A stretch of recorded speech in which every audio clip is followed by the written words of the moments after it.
Hoje vamos estar estudando o livro de Romanos, Romanos capítulo 1, tá bom? E também estou esquecendo, o pastor Celso agora ele está em Curitiba, ele está participando, sim, ele participou ontem, no, deste encerramento do curso da perspectiva, mas agora ele está em Curitiba, com todas as, como se pode falar, todas as perspectivas de diferentes partes do Brasil estão se reunindo em Curitiba. Tá bom? Ele agradece a cada um de vocês por as suas orações, por esse tempo que ele está tendo, assim. Ok? Agora, hoje vamos estar estudando o livro de Romanos, Romanos capítulo 1, e hoje vamos estar falando somente dois versículos. Romanos capítulo 1, versículo 16 e 17. E por que razão? A gente, como igreja, a, a, a gente celebra de uma de uma de, de uma festa, como posso falar assim, que é uma que durante muitos anos ha sido uma bênção para todos nós como igreja. E o que eu estou falando é sobre a reforma protestante, tá bom? E por que a gente vai falar sobre Romanos capítulo 1, versículo 16 e 17? É porque esses dois versículos são versículos-chave que um dos reformadores, em particular Martim Lutero, ele, quando Deus abriu seus olhos através da Escritura, ele entendeu em que realmente por que realmente devia ser, por que a igreja católica romana em tempo devia ser confrontada, sim? Porque era importante que cada um de nós tivéssemos a oportunidade de poder ler a Bíblia em nosso próprio idioma. E foi através deste homem que Deus usou, porque são muitos homens como posso falar, antes dele, que também foram parte desta reforma, sim? Mas em particular a gente vai falar sobre Martim Lutero. Eu pessoalmente eu vou falar mais aqui sobre Romanos capítulo 16 e 17. E o título que eu coloquei a, a nosso ensino de hoje é o poder do Evangelho, o poder do Evangelho. Eu gostaria que vocês procurem em suas Bíblias, Romanos capítulo 1, Romanos capítulo 1, e vamos a ler juntos, tá bom? E vamos a começar melhor do versículo 14, tá? Do 14 até o 17. Podemos ler juntos? Sim? As três? 1, 2, 3. Sou devedor tanto a gregos como a bárbaros, tanto a sábios como a ignorantes. Por isso estou disposto a pregar o Evangelho também a vocês que estão em Roma. Não me envergonho, porque é poder de Deus para a salvação de todo aquele que crê, primeiro do judeu e depois do grego. Porque no Evangelho é revelado a Deus uma justiça que do princípio ao fim e pela fé, como está escrito, o justo viverá pela fé. Amém? E vamos orar. Senhor Jesus, obrigado, Pai, por essa oportunidade, Senhor, que nós temos como igreja, Senhor, como parte do teu corpo, Senhor. Ah, esta bênção, Senhor, de poder abrir as nossas Bíblias, Senhor, de poder deixar que o Senhor abra nosso entendimento, Senhor, de deixar que hoje, Senhor, podamos ouvir a tua dulce voz através da tua palavra, Senhor. Fala conosco, Senhor. Eu te peço que o Senhor simplesmente use minha vida como um instrumento teu, Senhor.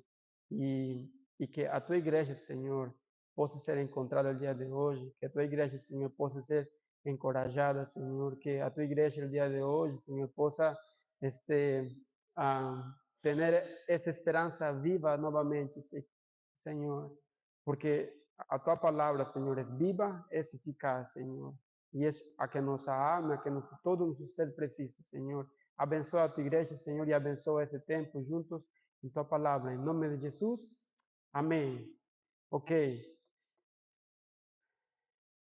Uno de los, uno de los, uno de los motivos, una de las cosas que me motiva, perdón, a, a, a falar muito sobre a reforma es que cuando, cuando estaba haciendo un instituto bíblico en Perú, o meu pastor se llama John Bonner, ele colocava como 3 veces en un ano, era um filme basado na reforma. E qual era o propósito dele? O propósito é que ele queria que nós possamos criar esta curiosidade de querer por que este homem se motivou, por que este homem Martim Lutero se motivou, se encorajou, se empolgou muito a querer que outras pessoas possam conhecer aqui a palavra, sim? E assim, brevemente, eu quero te explicar primeiramente, o que é a reforma protestante. Sim, assim, brevemente, aqui está na tela. Foi um movimento religioso que se iniciou no século XVI. Seu objetivo era reformar a Igreja Católica Romana, que era considerada corrupta em seus ensinos bíblicos e era contrário à Bíblia. Os principais líderes da reforma foram Martim Lutero, João Calvino, Ulrico Zwingli e João Knox. ¿Ok? Una de las cosas que tenemos que tener bien claro aquí es que en este tiempo a Biblia era escrito en latín, ¿sí? Y simplemente los sacerdotes tenían esa libertad de abrir la Biblia y poder leerla. Entonces, la escritura era exclusiva, simplemente para personas que eran permitidas. Hoy en día es diferente. Hoy en día a gente tem, en cada lengua, en cada idioma, a gente tem essa possibilidade de que nossa Bíblia possa ser leída. Mas em este tempo era exclusivo. E foi tanto assim que este reformador Martín Lutero, quando ele era un monje, ¿sí? Obrigado, Claudio. Cuando él estaba en una ciudad de Alemania que se llama Wittenberg, él pidió a su, ¿cómo puedo hablar? A su padre sacerdotal, él le pidió que él fizesse um curso de teologia, porque era tanto a necessidade que ele queria de aprender sobre a palavra que as respostas que seu próprio conselheiro, o padre, dava a ele já não era suficiente. Y fue en esta escuela de teología en Wittenberg, en Alemania, es que cuando Dios abrió sus ojos, en este versículo que hemos leído en Romanos capítulo 16 y 17. Y voltando aquí, Martín Lutero es simplemente uno de los cuantos hombres que Dios usó para que esta reforma protestante existiese el día de hoy. Aquí vamos a ver los motivos que llevaron a Martín Lutero a la reforma, ¿sí? Primeramente, a venda de indulgências. A venda de indulgências. O que consistia a venda de indulgências? Aqui é um pouco forte, sim? Por quê? As pessoas, elas tinham que dar um dinheiro, sim? A gente não sabe quanto era, mas ele tinha que dar um dinheiro e que os sacerdotes ensinavam, a igreja romana ensinava em esse tempo, é que quando uma pessoa daba su oferta, esa indulgencia, dice, en el momento en cual esa indulgencia era colocada, una persona que estaba muerta dejaba así, milagrosamente, de estar en el infierno. Dejaba o inferno, ¿sí? En este tiempo, para que ustedes saibam, as pessoas pensavam que quando você morria, você ia para o inferno, iba para el purgatorio, ese lugar donde las personas sufrían eternamente. Y esta venda de indulgencias que creó la Iglesia romana, católica romana, fue que eles falaram assim: se você dá essa oferta, automaticamente o teu parente que está morto, ele vai deixar de estar no inferno. Sim? E em este filme que você pode encontrar, que está é livre, está no YouTube, puedes procurar aí, você pode ver homens e mulheres que não tinham uma capacidade física para poder deixar suas indulgências. Eles tinham que fazer umas caminhadas muito longas, subir escadas e ver o dolor, o sofrimento que ele tinha que passar simplesmente para colocar sua indulgência. Então, a venda de indulgências, assim, principalmente falava sobre que tu eras salvo simplesmente porque tu davas uma oferta. Sim? Dessa maneira que se comprava a salvação. Sim? Agora aqui, as falsas doutrinas. Aqui tem muitas. Aqui tem muitas. Sim? Em particular, o que mais me chamou aqui a atenção é que o sacerdote, ele era uma pessoa que ele era uma pessoa que não tinha erro. O que ele falava era falado. Não havia outra opinião extra, não havia outra pessoa que podia desacreditar a ele. Se ele falava que você ia para o inferno, você ia para o inferno. Então, pensa comigo, se as pessoas em esse tempo eles não podiam ler as escrituras e eles usavam a Bíblia, mal interpretavam a Bíblia, falando que tudo aquilo que eles ensinavam estava aqui escrito, mas tristemente não era aqui.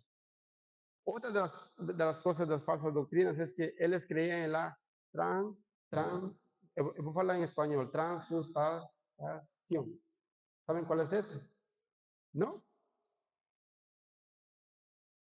Eu era católico, tá bom? Quando eu era católico, eu ia com minha mãe, fazia minha filha, o padre, o sacerdote, ele tinha um pequeno pão, sim? Um pãozinho, um pequenininho. E cada vez, presta atenção, cada vez que ele ora, ele fala que este corpo representa, diz, não? O corpo de Cristo. Assim está certo. Mas eles, cada vez que realizam essa cerimônia, o que eles acreditam é que novamente Jesus está sendo crucificado, ele está pagando novamente cada semana o preço de nossos pecados. Mas a Bíblia não nos ensina isso. A Bíblia nos ensina, Hebreus nos fala claramente, como vimos com o pastor César, que bastou solamente um sacrifício. E esse sacrifício foi perfeito. E quando se fez esse sacrifício mediante Jesus, tudo isso acabou. Então, a transubstanciação era algo errado, não é bíblico. Sim? Outras coisas que a gente também fala aqui é sobre sacerdotalismo. Sim? Aqui dentro do sacerdotalismo, você vai poder ver o que eu já falei, me adiantei. É que se você falava uma coisa em contra de lo que o sacerdote falava, você era excomungado, você não podia mais ir a uma igreja. E também a tua própria vida corria perigo. Mas o mais triste, o que eu falei para vocês, é que eles não podiam você não podia dar uma opinião sobre ele, porque o que ele falava era tudo certo. Você está certo e eu estou errado. Era assim. Agora, que motivou a Martim Lutero? Sim? E aqui vamos a nosso versículo bíblico. O que motivou a Martim Lutero? Sim? ¿Qué motivó Martín Lutero? Y aquí vamos a leer, versículo en Romanos capítulo 1, versículo 14, comienza así, dice así, sou dividor tanto a gregos como a bárbaros, tanto a sábios como a ignorantes. Aquí el autor de esta carta en Romanos obviamente, es el apóstol Pablo, ¿sí? Y estoy leyendo desde el versículo 14 porque da introducción a aquello que a gente vai falar no versículo 16 y 17. Aquí Paulo nos está falando que ele é dividor. Que é uma pessoa que é dividora? Eu posso falar assim? Que é uma pessoa dividora? que tem obrigação para com alguém, né? Essa pessoa é devedor de alguém. Ele está na obrigação de pagar ou de fazer alguma coisa por outra pessoa. Agora, aqui nos fala Paulo em Romanos 1,14, diz: sou devedor tanto a gregos e a bárbaros. E isso, eu posso imaginar aqui Paulo lembrando este encontro divino que ele tem com Jesus, quando ele se encontra em seu caminho hacia Damasco. Em Atos capítulo 9, del versículo 1 até 18, nos fala sobre a conversão de Saulo. Diz que Saulo estava saindo em caminho para Damasco e de repente dice que ele estava respirando ameaças de morte, porque ele estava procurando aos cristãos, ele queria tirar a vida deles. Ele foi até Damasco, assim na sinagoga de Damasco, para poder pedir uma licença para que ele tenha autoridade de poder tirar as vidas desses cristãos. E quando ele está em esse caminho, em seu viagem a Damasco, de repente brilhou uma luz a seu redor. E ele cai, automaticamente ele cai no chão. E escuta uma voz que fala assim: Saulo, Saulo, Saulo, por que você me persegue? Saulo está no chão, Saulo está escutando aqui esta voz, e Saulo pergunta aqui: quem és tu, Senhor? E ele responde: eu sou Jesus, a quem você persegue. Este encontro que tem Saulo, que é Paulo com Jesus, é um encontro que Paulo nunca mais vai esquecer em sua vida. E quando ele escreve Romanos 1,14, ele está lembrando de aquele momento quando Jesus encontrou a ele. E por isso que ele fala aqui, sou devedor. Ele sabia que tinha uma deuda com alguém. Ele sabia que ele não podia ficar calado. E por isso que ele fala, sou devedor tanto a gregos como a bárbaros, tanto a sábios como a ignorantes. E versículo 15 diz, por isso estou disposto a pregar o evangelho também a vocês que estão em Roma. Aqui há duas coisas. Primeiramente, que ele fala que é devedor. E a segunda parte diz aqui, por isso que estou disposto. Para Paulo era urgência. Para Paulo, compartilhar o evangelho era urgência. E quando você escuta a palavra urgência, o que vem na sua cabeça? Quando você fala para alguém, tem uma urgência.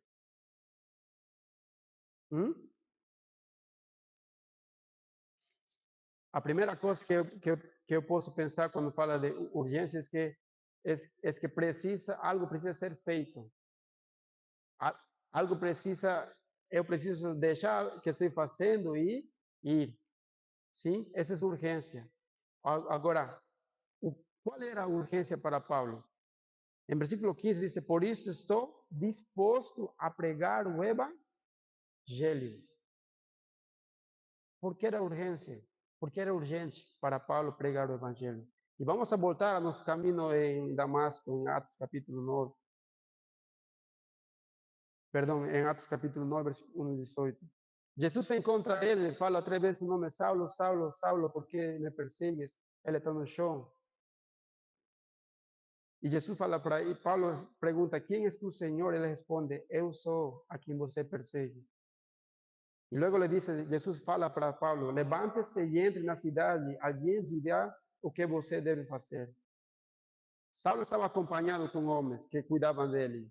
Esses mesmos homens levantam a ele. Eles não podiam escutar esta conversa que ele tinha com Jesus. E estes mesmos homens lo levam até Damasco. E em uma visão, outro homem, e o mesmo Paulo, Deus fala para um homem chamado Ananias. E Deus fala para Ananias, Ananias, ve a procurar a este homem chamado Saulo, que está em Damasco. Ele está cego. E chega lá e ora por ele.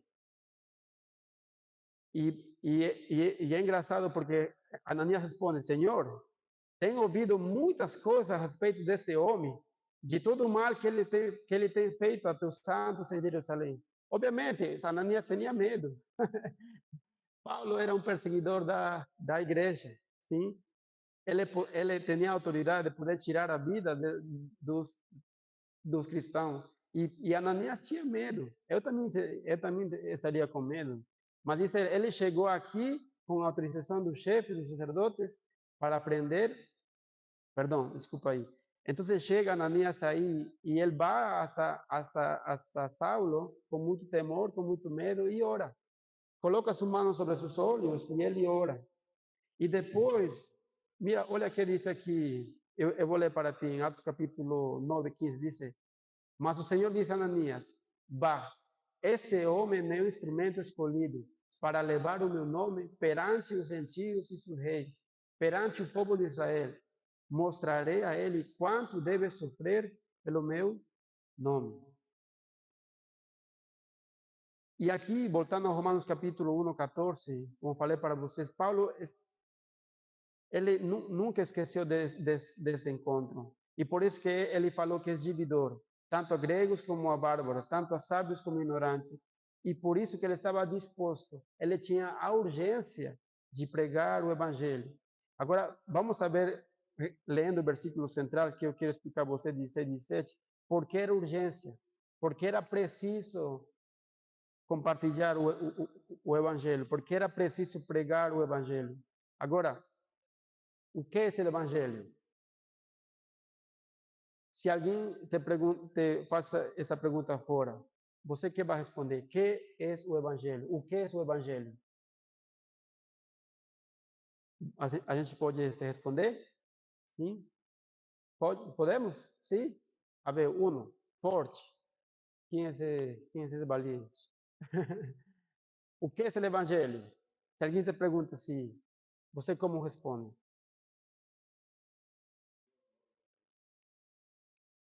Outra vez? Fale. As boas novas. As boas novas. Sim, as boas novas. De que nos fala as boas novas? São boas notícias. João Batista, em el Evangelho de João, no capítulo 3, fala para seus discípulos, ele fala, o reino dos céus se aproximou. O reino dos céus está aqui sobre a terra. Quando ele veio a Jesus, ele falou assim, olha, ele é Jesus, o Cordeiro de Deus, que tira o pecado do mundo. Quando ele estava batizando com seus discípulos, ele fala para os discípulos, olhem, não, ele fala para eles assim, não olhem para mim, olhem para ele. Ele era aqui que eu falava tanto para vocês. Ele é Jesus. E essa esperança que tinha João de ver o Filho de Deus, essa esperança, esse evangelho. Por quê? O reino de Deus se aproximou a nós mediante Jesus Cristo, unigênito Filho de Deus. Em um princípio, desde a criação, Deus criou a dois homens, primeiramente Adão e depois a Eva. Eles estavam em um huerto, em um Edém, eles tinham esta comunhão diária com Deus, eles podiam conversar com Deus diariamente, mas aconteceu uma coisa, eles decidiram fazer uma escolha. Deus deu instruções para eles, o que eles deviam fazer dentro do horto, mas eles também o que eles não deviam de fazer. E dentro dessas escolhas que eles fizeram, eles deram as costas para Deus, decidiram não obedecer a Deus, não comer esse fruto que ele havia proibido comer, mas Deus, mas eles decidiram optar e tomar a decisão de pelo seu livre arbítrio, não escutar a Deus e desobedecer a Deus. E quando Eva comeu e deu a seu marido esse fruto, que a gente não sabe o que é, o pecado entrou no mundo. A comunhão com Deus se acabou. E não somente a comunhão com Deus se acabou, toda a humanidade caiu em pecado. E o próprio livro de Romanos, que estamos estudando aqui agora, nos fala que a própria criação, ele está falando assim, tristemente, chorando, assim, eu, ele fala assim que ele precisa ser redimido, ele precisa ser renovado. Deus disciplina Adão e a Eva, tira eles do horto e vê as consequências pelas suas escolhas. O mundo, um mundo caído, um mundo difícil, o que a gente vive hoje. Mas aí não acaba a história.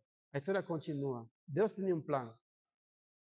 O livro de 1 de Coríntios, 2 Coríntios, 2 Coríntios capítulo 14, fala que Deus tinha outro Adão, um Adão perfeito. Assim como o pecado entrou por um homem, assim o pecado iba a ser vencido por um homem. E este homem perfeito é este Jesus. Este homem perfeito iba a ser Jesus. E por isso que João Bautista, ao ver a Jesus, ele falou: este é o Cordeiro de Deus que tira o pecado do mundo.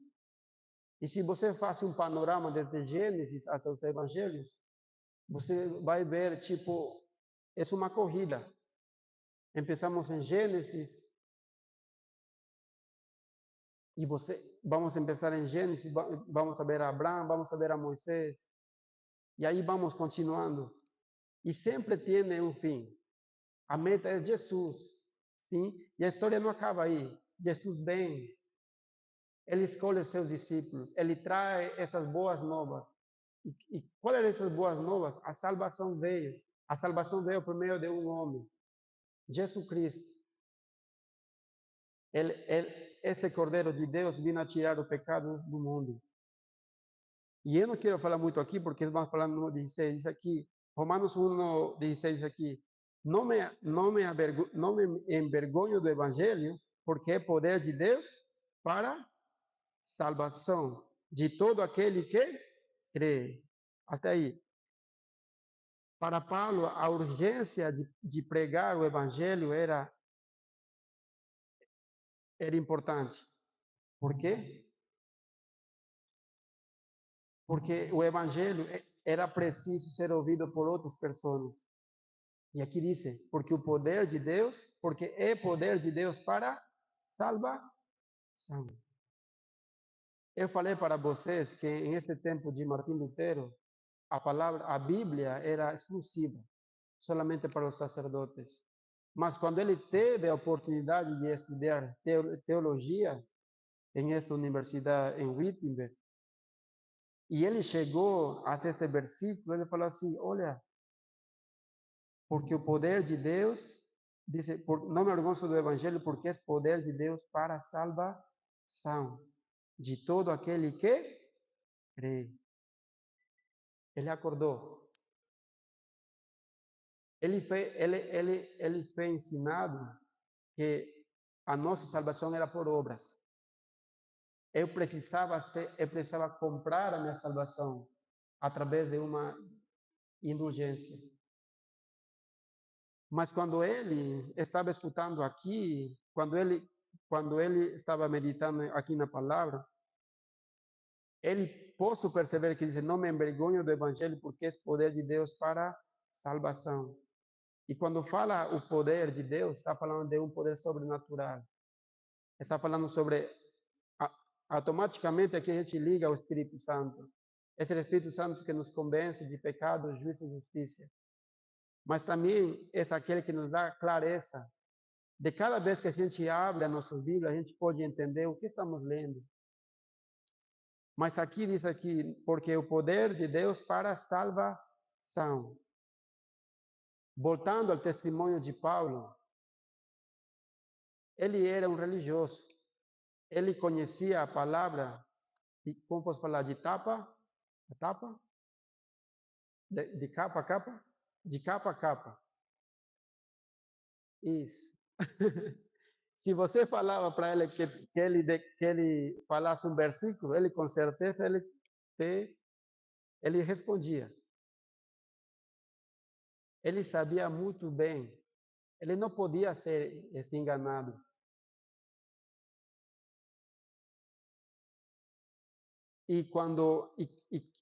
quando Martim Lutero escuta isto, que o evangelho é salvação, ele, ele pensou nesse momento, olha, o que estamos fazendo? Em que estou eu sendo parte? Ele estava envolto com outras pessoas mais, enganando as pessoas, mas ele, assim como Paulo, ele não podia ficar calado. E o que faz? Ele escreve esses 96 textos. Em uma porta de uma igreja em qual ele cuidava, ele era um domingo, ele ensinava em essa igreja, e ele fecha a igreja. E esse mesmo dia ele prega as suas teses. São 96 teses. E dentro dessas 96 teses, que são argumentos que ele sustenta biblicamente de por que a Igreja Católica Romana estava fora biblicamente e está mencionando as pessoas, ele fala fortemente sobre a salvação, que não era por indulgência, que não era por obras. E depois eu vou explicar isto. Mas ele tinha uma comissão clara. Eu preciso que as pessoas possam ser libertas disso. Porque ele podia imaginar, podia ver quantas pessoas que não podiam pagar uma indulgência para que um desses parentes possa ser liberto do inferno. E ele não, isso em sua cabeça, em seu coração, não cabia isso. O dor, o sofrimento que ele sentia era grande. E ele posso falar assim, ele se revela. De um momento ao outro, ele deixa de estar, de pertencer à Igreja Católica Romana e ele é excomungado automaticamente, porque ele já não crê mais em isso. E vamos voltar isso aqui.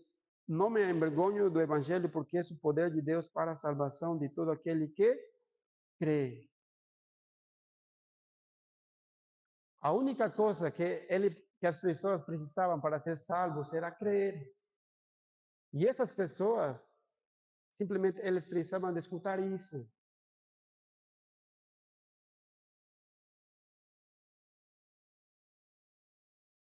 E aqui eu quero trazer isso à nossa realidade.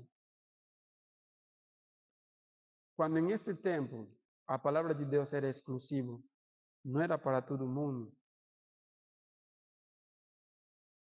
Deus colocou este desejo grande em Martim. Ele falou assim, em um dos livros que ele tem, eu não posso ficar calado. Eu não posso ficar com esse presente de Deus tão grande comigo. Eu preciso que outros possam ler as Escrituras em sua de fé, de crer. E por isso que aqui Paulo fala assim, voltando a Paulo também, ele não podia se ficar com isso, ele fala, não me envergonho do Evangelho, porque é o poder de Deus para a salvação de todo aquele que crê.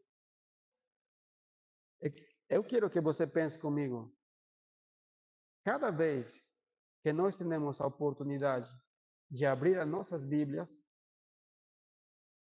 quero que pense assim, Deus está investindo em tua vida. Cada vez que você escuta o Evangelho, cada vez que você escuta a palavra de Deus, Deus está colocando assim, em tua conta.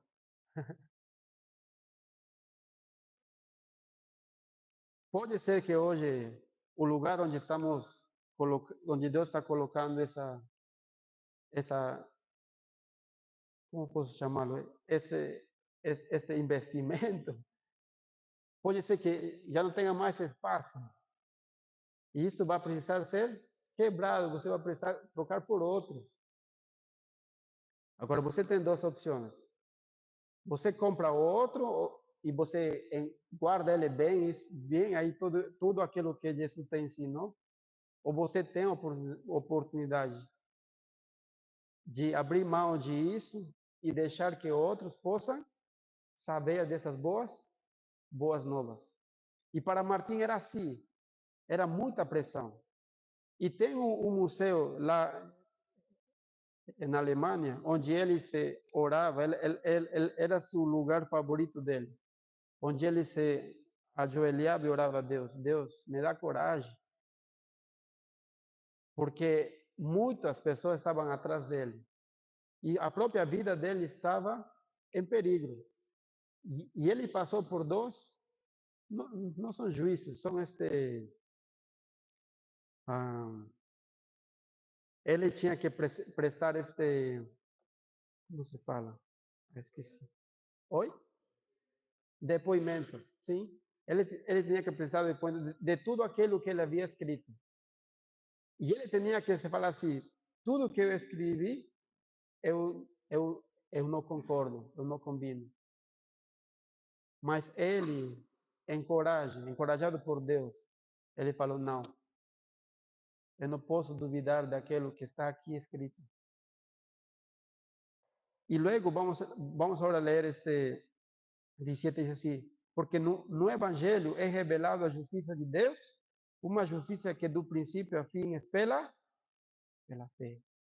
E ele respondeu isto, a esses homens que estavam aí, a todos esses líderes da Igreja Católica Romana, ele respondeu isto. Ele respondeu isto, o justo vivirá pela fé. A salvação não pode ser comprada.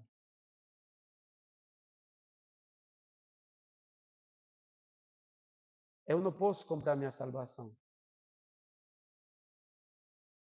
E aqui vamos voltar a Jesus. O livro de Romanos, o apóstolo Paulo nos fala que a paga de pecado é morte. O pecado tem um preço, e a morte.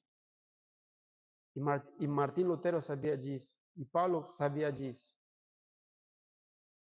Mas depois, em Romanos capítulo 8, nos diz que nós hemos sido justificados pela graça de Deus em fé, acreditando o que Jesus fez por nós na cruz.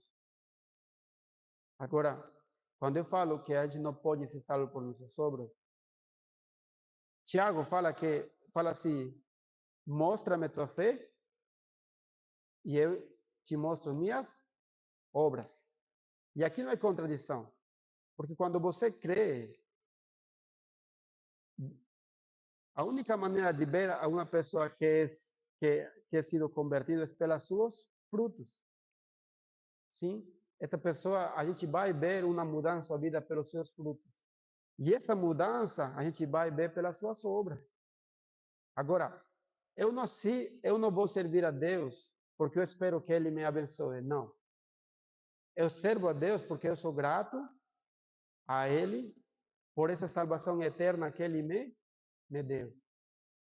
Me deixa entender? Então, eu não posso comprar minha salvação. Minha salvação não vem por obras, mas as minhas obras são testemunho de minha fé em Jesus. Claro? Sim? Voltamos aqui.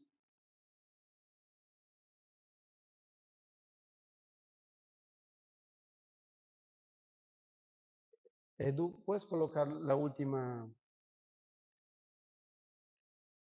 ¿Por qué debemos celebrar a Reforma Protestante? Número 1, porque foi uma obra de Deus para restaurar a sua verdade e sua glória no meio do seu povo. Eram momentos de oscuridade, eram momentos na qual a palavra de Deus era exclusiva. Número 2, a reforma nos recorda que Deus é fiel à sua palavra e que sempre levanta testemunho da sua graça em cada geração. E aqui eu quero chamar a tua atenção, porque Paulo falou assim, sou devedor. Paulo tinha uma dívida com alguém. Paulo não nos conhecia a nós, mas ele tinha uma dívida com nós. Ele não podia ficar calhado com tudo aquilo que Jesus fez em sua vida.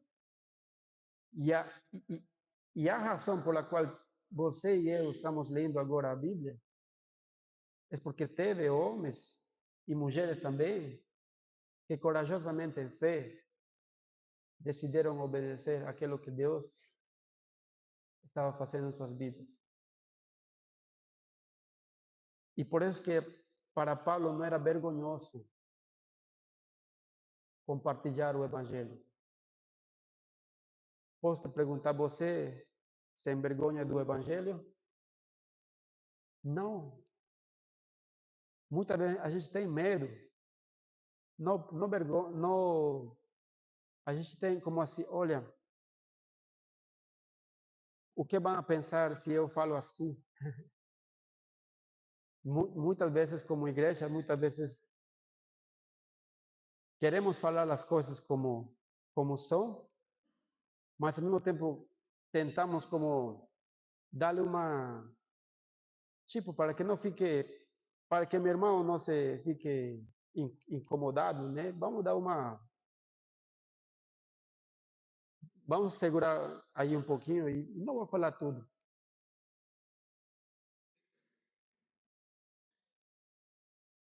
Eu posso colocar muitos exemplos, não mais. Uma das coisas que eu gosto muito e faço sempre com as pessoas é a gente tem que falar sempre entre nós com honestidade e com verdade. Se algo, se algo de você não gosta, não combina, não concorda, é bom falar assim, olha, o comentário que você fez, a coisa que você fez, ou você que escreveu, eu não gostei. Eu, esses são meus argumentos, essas são as minhas razões. Mas é sempre bom falar. Por que falo isso? Porque muitas vezes, por ter vergonha de falar, ou ter medo de falar as coisas como são, a gente vai permitindo, sim? A gente vai permitindo e dando espaço para que o inimigo entre nisso. E simplesmente pelo fato de eu não ter honestidade, eu não ter verdade. Me deixa entender? Puedes pensar em qualquer exemplo, como eu vou falar assim, como de uma algo que aqui no Brasil faz um tempo, né? A bandeira, né? A bandeira é uma simbologia, né? E quando eu particularmente penso assim, para mim uma bandeira é uma bandeira. Mas quando você vê o contexto cultural onde a gente vive, a bandeira, tristemente, hoje, representa um partido, verdade?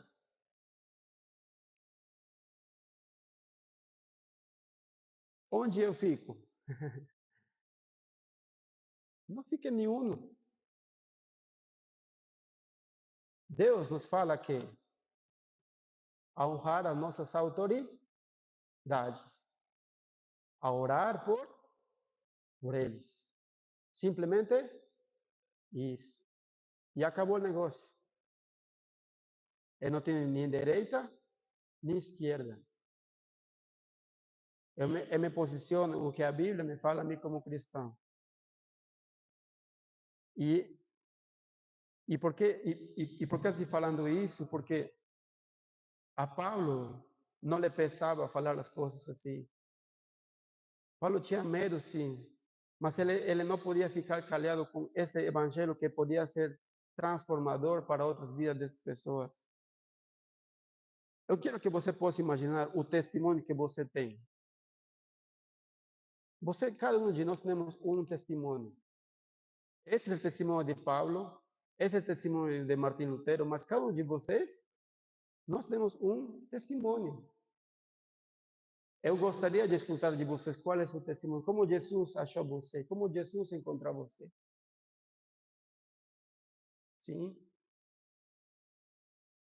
Mas Deus usou o testemunho de Paulo para que hoje em dia você e eu podamos ter uma vida abundante em fé.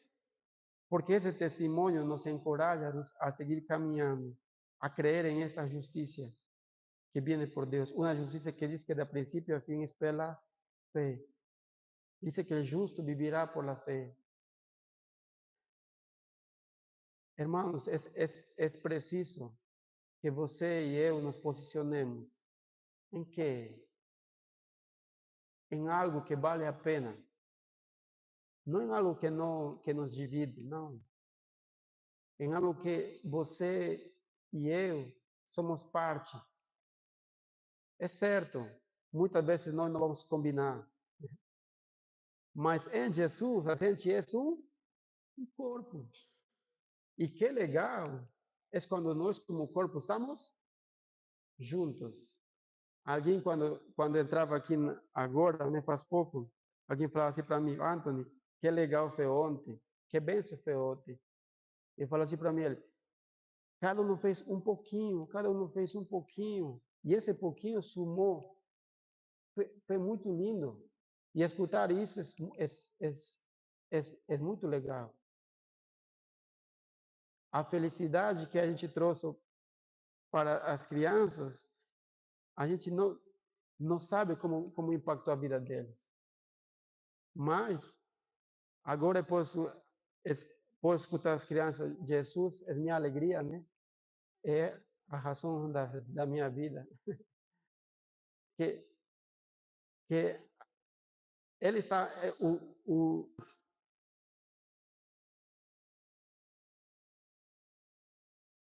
aqui, o 4 diz aqui, nos anima a proclamar o Evangelho com clareza e compaixão a um mundo que precisa conhecer o amor de Deus em Cristo. A reforma nos anima a proclamar o Evangelho com clareza e com paixão. O 5 diz, nos une a uma grande nuvem de testemunhos que, com o passar da história, darão testemunho de Cristo e nos esperam na glória celestial. Eu quero encorajar-te uma coisa mais. Deus quer usar tua vida. Deus vai usar tua vida. Agora, quanto você ele vai usar, vai depender de você. Mas vou falar assim, você já está sendo usado por Deus. Sim, você já está usado por Deus. Tem muitas coisas que a gente que como país a gente está vivendo. Tem muitas coisas. Eu não gosto muito de falar de política. Tem muitas coisas politicamente que eu não concordo, eu não combino. Mas eu quero encorajar vocês. Não coloques a tua perspectiva nisso. Coloquem aquilo que Deus quer fazer, Deus hoje. Porque ainda de tudo que está acontecendo, a esperança que nós temos em Jesus não ha acabado.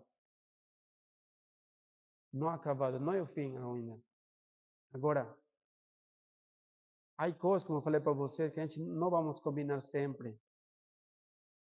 Mas a gente tem algo que é uma verdade, que nós somos um corpo. E você precisa entender qual é teu chamado. Eu ensinei uma vez que a gente tem dons. Você sabe quais são os dons? Sabe quais são os dons que Deus deu a você? Sabe? Não? A gente vai descobrir juntos. Você quer saber? Porque Deus quer usar a tua vida. A outra coisa, como posso aplicar a reforma hoje em dia? E vamos começar com nossa família. Eu sei que todos nós temos filhos. Tem grande parte da nossa igreja que sim tem filhos. A reforma hoje em dia pode continuar sendo uma realidade hoje. Como? Ensinando a palavra. Mas de que maneira? De uma maneira visual. O que olham teus filhos para você? Presta atenção.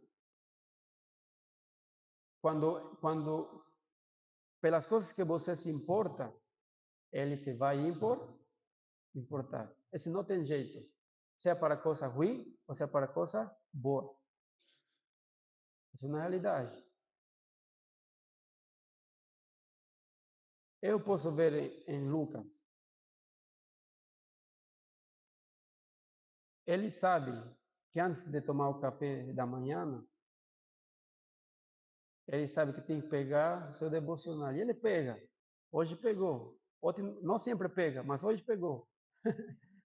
Ele pegou. Papai, lê, lê.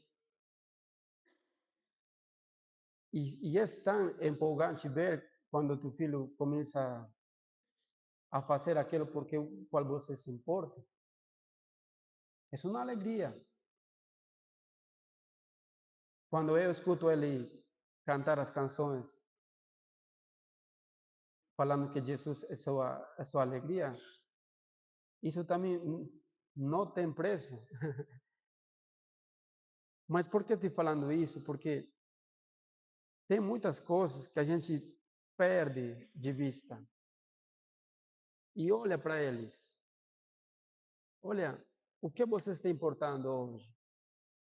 Você pode falar para mim, olha, Anthony, eu trabalho muito, eu estudo, faço faculdade, não tenho tempo para nada.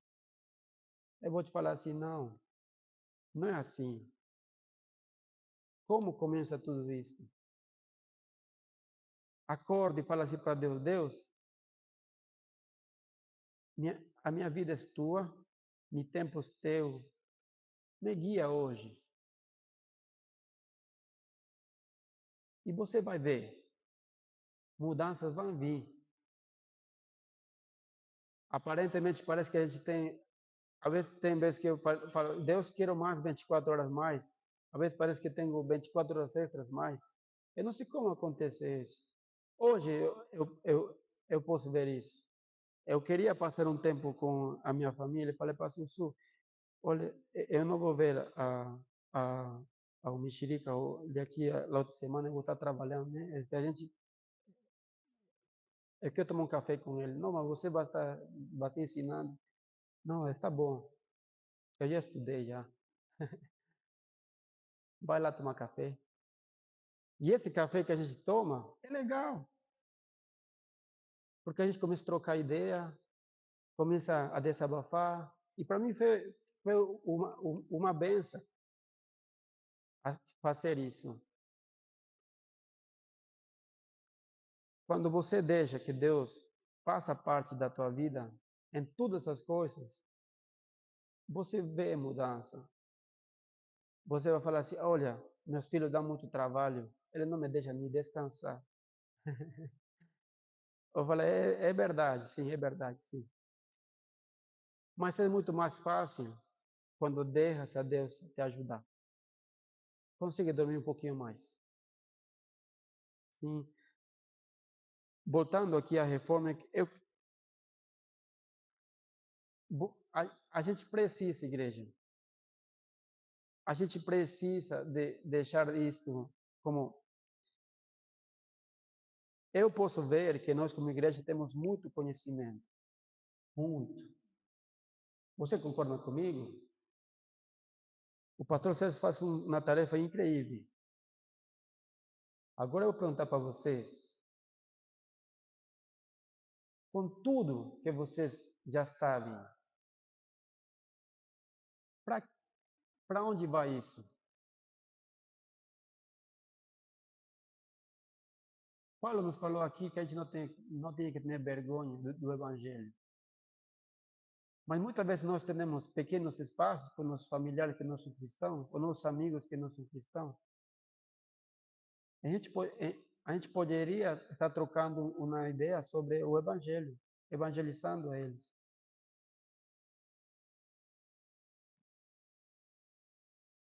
Deixa usar aquilo que Deus já deu. A gente tem que aprender a dar de graça aquilo que recebeu de graça. Uma das coisas que alguém me falou esse tempo foi assim: tudo pai tem que servir na escola infantil, com as crianças. Tudo pai. Por quê? Ele falou, por quê? E eu falei, eu escutei ele, por quê? Porque ele nos vê. Ele nos vai ver fazer aquilo por qual nós nos importamos. Eu não estou pedindo para você ir a servir.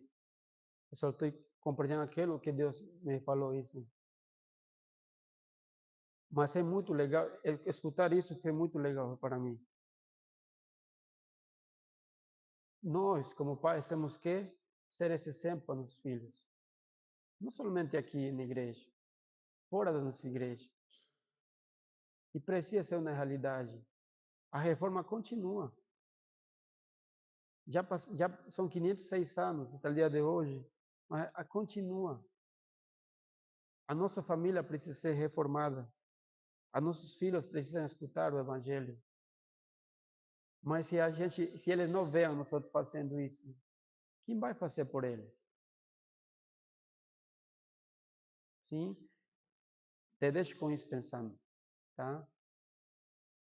E se não tens filho, pensa também, tu familiar que não conhece Jesus. Quem vai ensinar a eles? Pode ser que ensine a outra pessoa, mas que benção é se você se dispõe a evangelizar, a levar o Evangelho. Sim? Vamos a orar, tá bom? Senhor Jesus, obrigado, Pai, pela tua palavra. Eu te peço, Senhor, que nós possamos tomar parte, Senhor, daquilo que o Senhor está fazendo hoje. Aqui na igreja, Senhor, em nossa comunidade, e no país, Senhor. Que a gente não dê importância àquilo que não precisa importância, Senhor. Que a gente precisa dar importância àquilo que realmente vale a pena, Senhor. Aquilo que é eterno, aquele que não perece, Senhor. Que é compartilhar a tua palavra, evangelizar outras pessoas. Que essas boas novas, que essa salvação eterna que venha por meio de Jesus, possa trazer nova vida e esperança a outras pessoas, Senhor.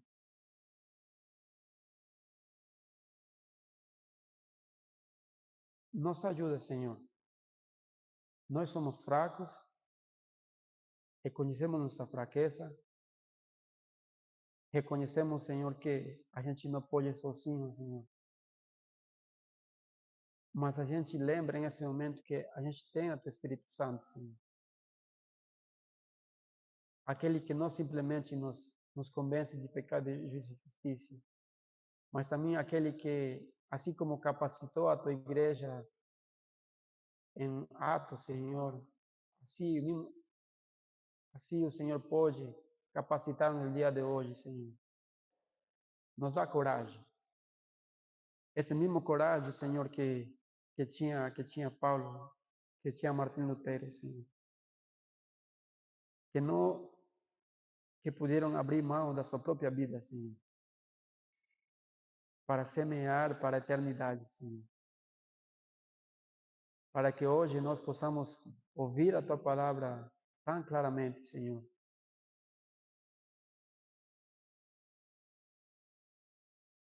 Faz a Tua obra aqui na igreja, Senhor. Enche-nos com Teu Espírito Santo, Senhor, por favor. Abre nosso entendimento, Senhor. Assim como Paulo estava cego, Senhor, Que a gente deixe de estar cego, Senhor, para que podamos ver claramente, Senhor, essa esperança que o Senhor colocou em nós.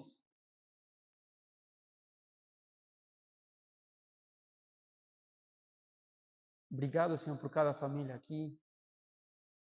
Você conhece nosso dia a dia, você conhece nossas lutas, você conhece de que pé a gente cai, Senhor. Nos encontra, nos ajuda. Se hemos caído,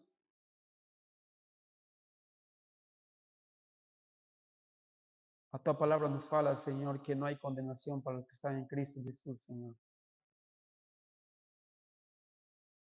Liberta, Senhor. Liberta, Senhor, de qualquer atadura de Satanás, de qualquer pecado, Senhor, que nos impide correr esta corrida proposta, Senhor.